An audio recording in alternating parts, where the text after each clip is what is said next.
I'm Eric Wolf, and my experience in business peer groups has changed my life, especially my membership in Vistage, one of the world's largest CEO advisory groups. I'm an entrepreneur, a business owner, and a Vistage speaker on the power of marketing.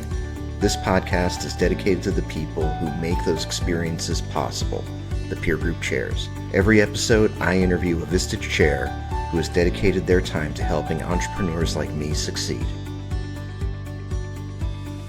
Welcome to Chair Waves. My guest today is Jason Harbinson, who is coming to us from the great state of California, city of Sacramento, I believe. And well, welcome, Jason. Thanks for being here. Thanks for having me. I appreciate it. Excellent. You know, not everybody gets this opportunity, so I'm glad you appreciate it. So you're running two groups currently in the Sacramento area. You've got an SB group and you've got a trusted advisor group. And one thing that I wanted to ask you is, it's not an unknown choice, but it's a slightly unconventional choice to make your first group a small business group. And I always like to ask the chairs who made that choice why they chose that and what made them take that road. So for me, I was a Vistage member since 2015 to 2023. So I started my journey as SB, and then the group eventually became a CE. So having that journey and the size of the companies, we all kind of grew into it. And then also being a founder and starting from zero, I feel like I connect with the smaller sized business owners, the founders, the people that maybe bought a business 3 to 5 years ago. You know, that's the kind of bulk of the people I tend to connect with because they've ground from zero.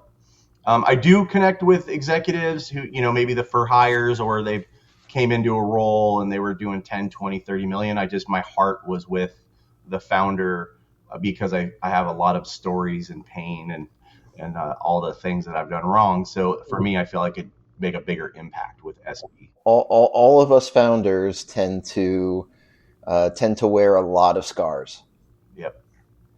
And one of the interesting things about you as a Vistage chair is that not only do you wear the scars of being a founder, but you are still acquiring new scars as a founder, because typically the Vistage chair sort of career is a career that people have as sort of a second or third career after they've gotten done with their time, with whatever they came from, whether they were an executive, whether they were an entrepreneur.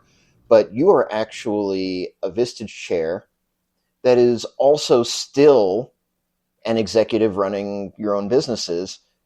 Tell me about that and what that's like. That's a really interesting thing about you, and I think that that's something that we haven't really encountered on this podcast before. Yeah, so I feel that I reached a point with my business because of Vistage by about 2018. It took about 3 years where, you know, I'd really leaned into what I learned in Vistage. And for lack of a better term, the challenge started going way in that business. Just the industry, the market cap of it. I tend to only like doing businesses that I'm passionate about. I have tried doing things where I wasn't passionate, not for me, so I knew that. So I leaned in. And I just got to the point where I had a lot of freedom in the business, a lot of spare time, and I wanted more, I would say, is the biggest thing. The company at that point, I did double down in 2021 and bought a machine shop to get vertically integrated with some of the. And real quick, for those of our wide listening audience who are unfamiliar with you, tell us real quick about the business and what you do. Yeah, so it's JH Motorsports Incorporated. It's a performance automotive car parts brand specializing in Audi and now Porsche. Been around 20 years. So that's hence the manufacturing, bringing that in-house in 2021. That gave me a little surge and that wore off really quick. And that's when I kind of had my sit down with myself in 2023. I was at that point where I was maybe working 10 hours on a good week. And I wanted to do something else. I wanted to do something more. I didn't want to start a company from scratch. So Vistage was a natural fit. for a good joke, I was drinking the Kool-Aid. So I just decided in late 2023 that I wanted to start some groups. I felt like that's something I could do for the rest of my life, into my 80s or 90s if I can go that far. So for me, it was exciting to do. And I also have found my members like that I'm active. It's fun to go into battle with them, so to speak, with certain things, especially economy turn, etc. Very cool. What prompted you? What gave you the inspiration? And you said, "Well, I could do it." But what gave you the inspiration to say, "No, Vistage Chair is the next thing"? What lit the fire? I just believe my experience through Vistage. I actually got teased all my 9 years in the group. I never missed one meeting. Uh, I was that guy. I always set my calendar, made sure I didn't miss. I think one time during COVID, I called in from a mountain in Utah, mountain biking. Just believe in it. It would be the easiest way to, if you want to boil it down to something simple. I believe in it. So for me, I felt like if the shift wasn't going to be a huge shift. I'd already found myself coaching people since about 2017, 2018. I'd literally go get my Vistage and then I'd go coach somebody with it. All my other friends who are entrepreneurs. So I was already doing it. I had a past life as an IT instructor. I had that burn to teach again. So I think the culmination of all that made it just, I didn't take long. I really thought about, total fresh businesses. I went all over the place, and the Vistage Chair, honestly, I've been thinking about it since probably about 2 or 3 years of being a member. I was always like, it would be cool to be a Vistage Chair. That's really amazing. And although as you're telling that story, and I think about advice that I've been and serial entrepreneur myself. I've been a Vistage CE member for I want to say 7 8 years now, and if I'm as I imagine myself telling my Vistage Chair about all of the things that are in my head that I could potentially do, and they say, my chair says, don't you think you should pick one of those things and just be really really good at it? And I'm wondering what sort of advice you would be giving yourself or your member if they came to you with something like this. And this has happened actually. I've learned sometimes when we do more, it's just we have that burn where for me, actually, I'm a better leader of my company now that I'm a chair. Uh, because I don't know how to explain it, but to a point, yes, you should focus on one thing. I did it for 17 years. Like literally, that was that business with blinders. I think if you're at a point where, it's either exit, it's cruise control, or it's what's next, then why not? Why can't you have multiple businesses? Yes, if you're ramping hard and you're growing and the company needs you physically present, yes, let's not do the look squirrel, so to speak, and jump to the next thing, which is a common issue with entrepreneurs. So I'm careful with that. Sometimes something new will actually revitalize them and reinvigorate them for what they're doing now because they need the challenge. So it's kind of watching that. Maybe if they're not as challenged in their business, but they want to keep running it and the hours are low, then sure, but we'll dig into the conversation. We obviously don't want distractions and them chasing, something that's making them $2,000 a month, missing out on 20,000 a month or something to that effect, right? So Has you being a Vistage Chair changed the way that you approach your own business as you go through the day to day there? yeah, I would say that my coaching has improved. I was always a coach type person, a teacher, an instructor type. I've also, I think I've slowed it down Mm-hmm. more than I was in it. I almost, for a weird way of putting it, I literally compartmentalized my company as just another Vistage member in my group, and I treat it Gotcha. as such. And it's interesting. It's got me to even step out further and get a better 30,000 foot view and make decisions less emotionally than I was before. I was already doing pretty darn good. It got me to that next level where I'm just very pragmatic, working through my team better than ever. We'll come back to your experience as a chair and what that's been like, but I'd like to kind of go back a little bit. if that's okay, and ask you. I'd like to hear, because of course you, and we've gotten a couple of pieces of it so far, but you're not just a Vistage chair. You have another business. You have other stories. I would love to hear about the beginning of your, back when you started your career, when you first became a professional. What did you think? What did you set out to do? What did you think you were going to be? And then at what point did it change? Obviously, I didn't imagine having a company for 20 years. I can tell you that for a fact. I had pretty simple blue collar background. I just thought, I'd go hit the street running at 18 and go fix a bunch of cars and figure it out and buy a home. I started doing that. I had worked since I was 14. I bought a home before I was 21. So blue collar did really well, really young. And then I realized, whoa, I hit a wall. I Mm-hmm. didn't feel challenged. I was able to make a lot of money really young. So then I put myself through college, got a degree in IT, got a real estate license, um, dabbled on those through the 2000s, kind of did both for a while because I had perfect timing. I got my Microsoft certifications and Cisco certifications in 2002. So we all know 9/11 and the dot bomb in 2001. Yeah. So all the six-figure jobs were $20,000 a year jobs. And luckily, I already had a real estate license, so it worked out. I was able to get out of the automotive. I started selling a bunch of homes and rode that market. And I was running a network to build my resume because I felt I was always going to get back into IT. And it's just weird how it worked out. I just eventually it all came together, started teaching IT.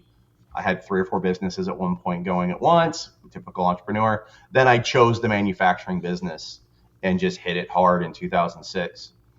And then that parlayed into joining Vistage in 2015. I'd like to. I have questions. Um, First of all, automotive, IT, and real estate. If I'm drawing a Venn diagram of the interconnectedness between those industries, they're it's basically just three circles. So what what drove you to? How did you choose those things? Automotive, it sounds like you chose because it was something that you knew and had become familiar with as a younger person. Yeah. But what about the other pieces? How did you end up in those? How do you get there? So the real estate one's pretty simple. I have a thirst for knowledge and understanding of pretty much everything in my life. So I bought my home and I was like, I don't even know what happened. I don't like that. And I'm only like 21, I think, at the time. And there was a branch of a local junior college, like literally 2 blocks away from my house. And I'm like, maybe I'll get a real estate license. And the girlfriend at the time, she was like, oh, yeah. So we just both went and took real estate classes, really. And then that just parlayed, and I got the license pretty easily. And then the IT, I didn't use it right away. I just had it. I think that was the year 2000. I got my real estate license. Okay. And then I had a neighbor who he was into cars, so he loved me because I could help him build his hot rods.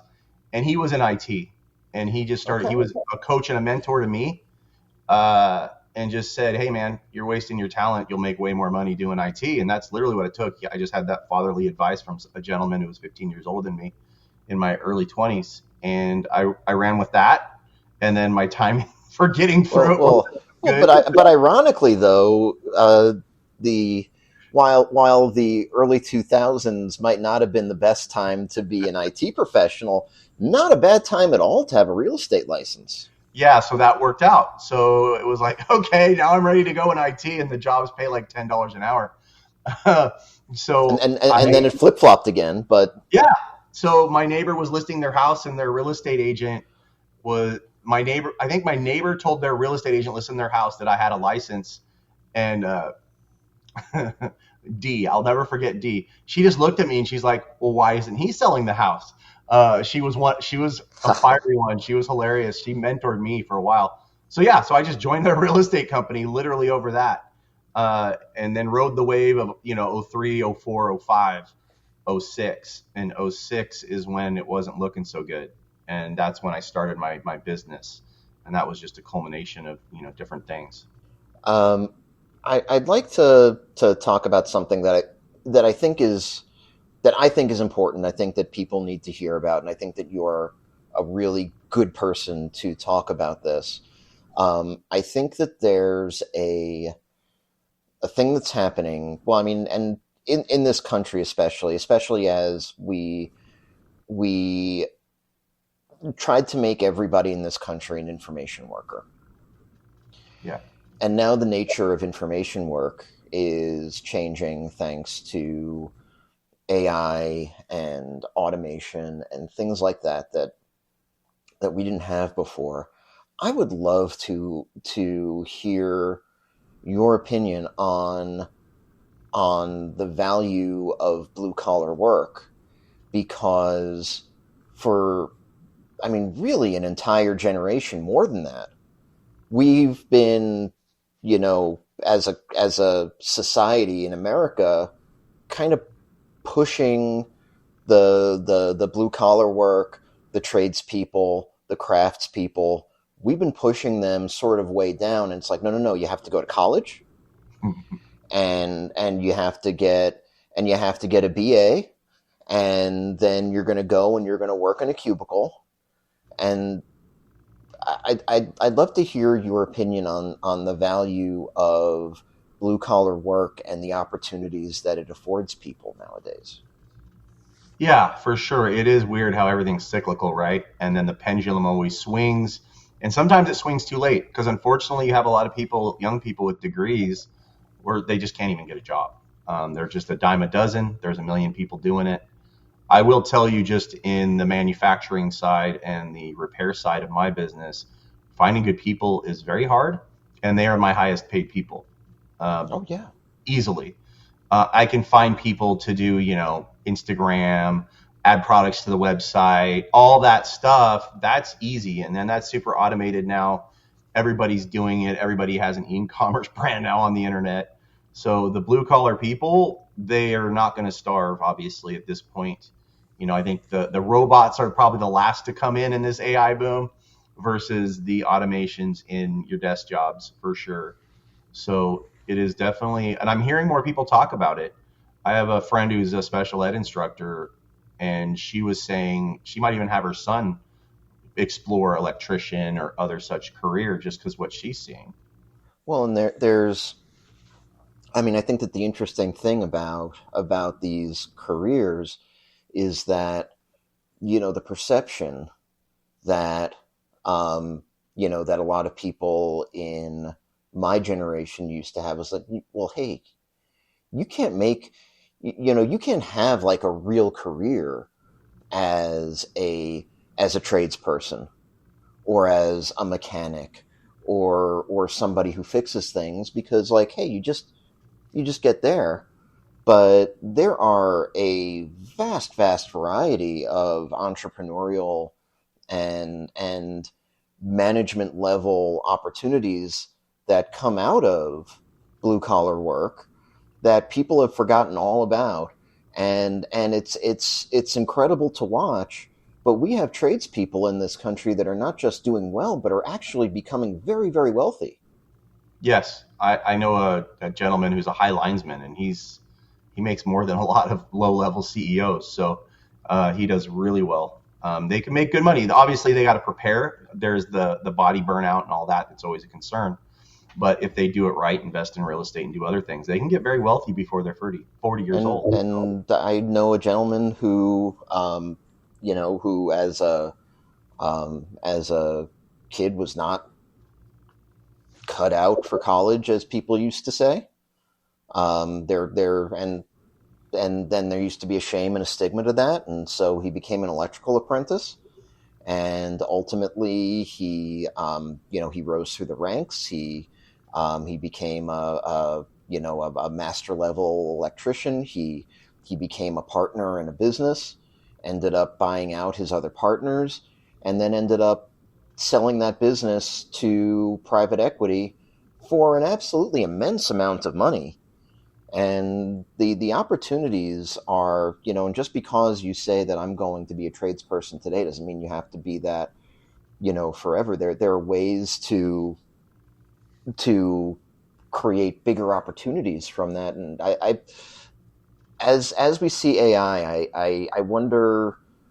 So number one, thank you for sharing your perspective.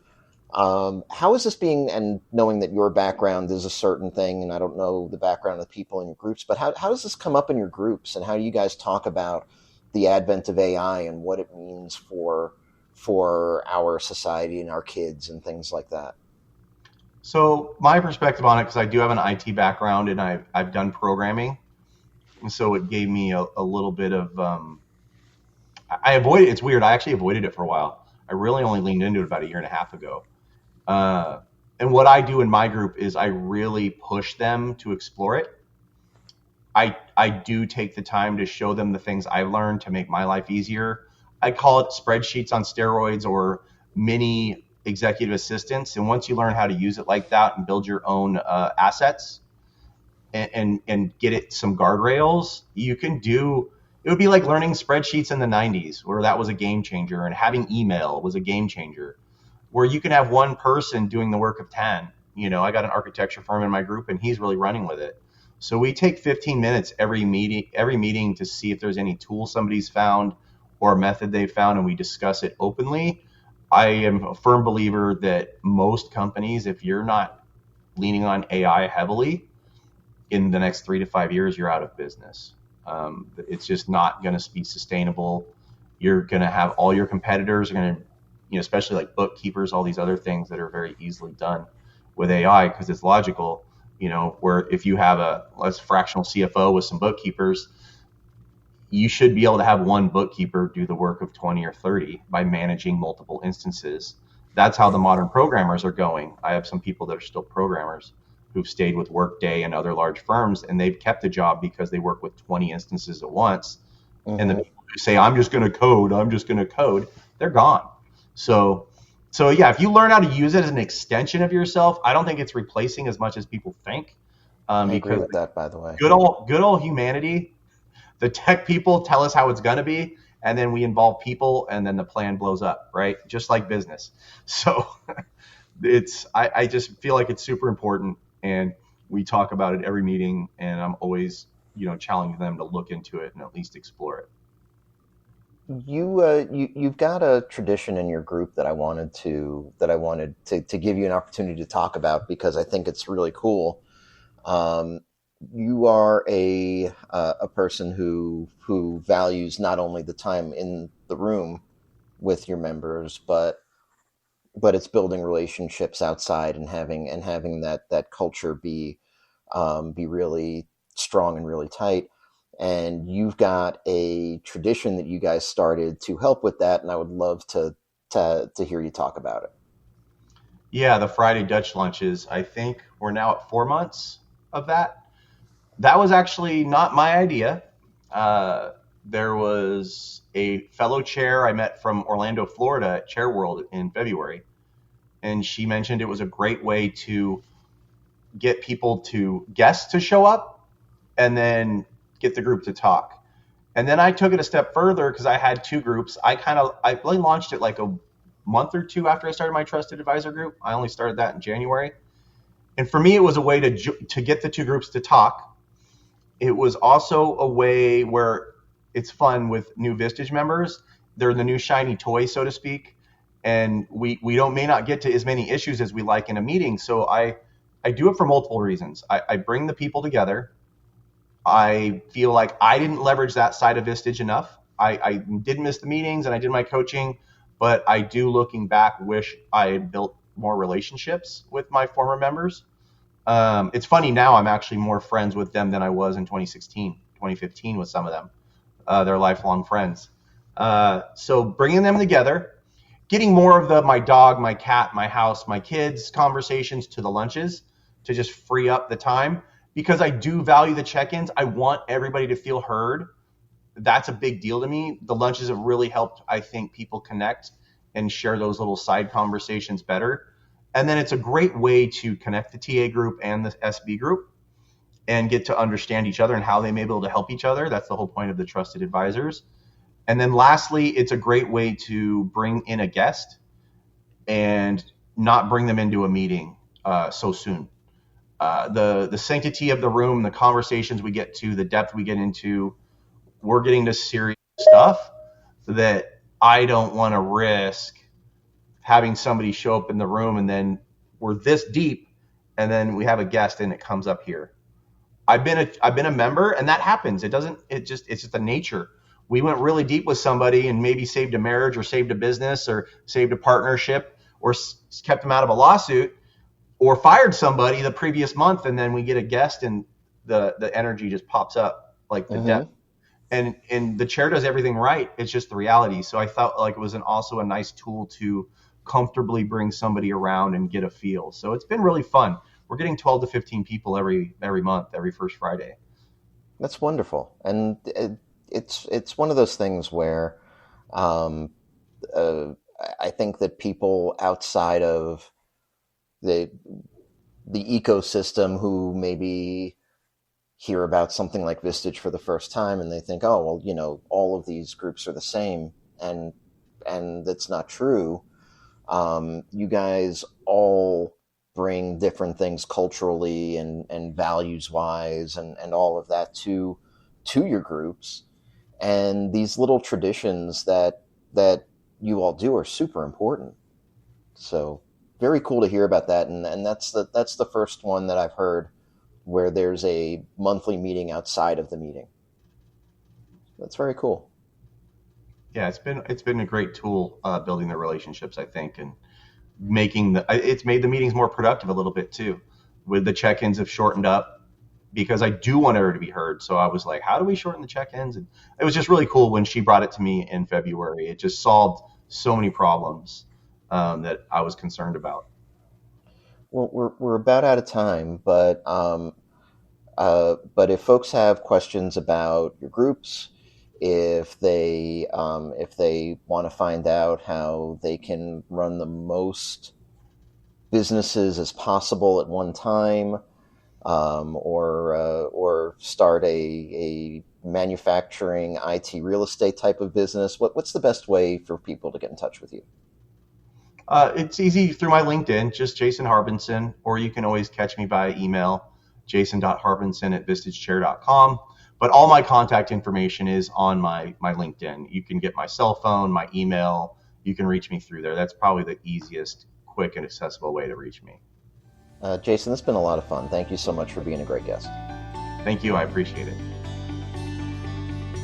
Thanks for listening to this episode of Chairwaves. You can subscribe to our feed using Spotify, Apple Podcasts, or your platform of choice. You can also visit chairwaves.com for more information. Chairwaves is hosted and produced by me, Eric Wolf, and to connect with me, you can visit my website at ewolf.live. That's EWOLF.live. And a disclaimer, while I love Vistage and CEO peer groups, this podcast is not owned by or affiliated with Vistage or any other peer organization. Thanks for listening.